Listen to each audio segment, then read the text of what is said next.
Good morning, Mrs. Beaty's class. I'm Pam, Gianna's mom, and I'm going to read a book called Stand Tall, Lou Melon by Patti LaVelle, illustrated by David Catrow. Lou Melon stood just taller than her dog and was the shortest girl in the first grade. She didn't mind. Her grandma had told her, "Walk as proudly as you can, and the world will look up to you." So she did. Lou Melon had buck teeth that stuck out so far she could stack pennies on them. She didn't mind. Her grandma had told her, "Smile big, and the world will smile right alongside you." So she did. Lou Melon had a voice that sounded like a bullfrog being squeezed by a boa constrictor. She didn't mind. Her grandma had told her, "Sing out clear and strong, and the world will cry tears of joy."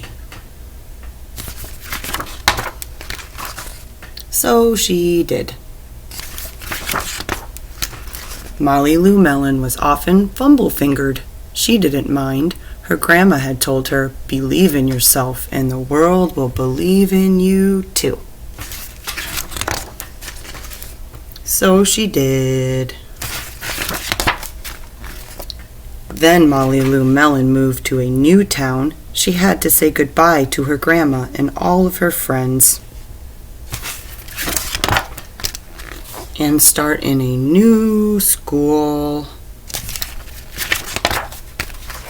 On the first day of school, Ronald Durkin called her Shrimpo in gym class. When the game started, Lou Melon caught the football, ran under the legs of Ronald Durkin, and scored a touchdown.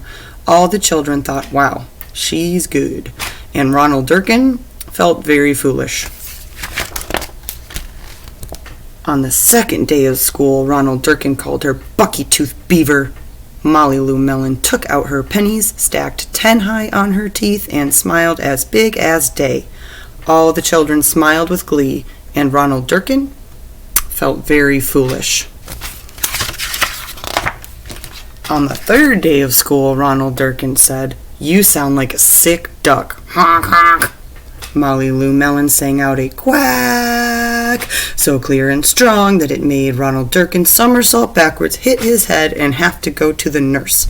All the children cried with joy to be free of Ronald Durkin for the rest of the afternoon, and Ronald Durkin felt very foolish.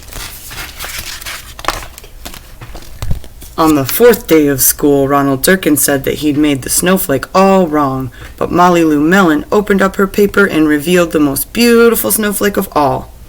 All the children oohed and awed, even Ronald. On the fifth day of school, Ronald Durkin brought Lou Melon a stacking penny for her tooth and smiled at her. That night, Lou Melon took out a pencil and paper and wrote a letter to her grandma. "Dear Grandma, I wanted to tell you that everything you told me was exactly right. Love, Lou Melon." Always be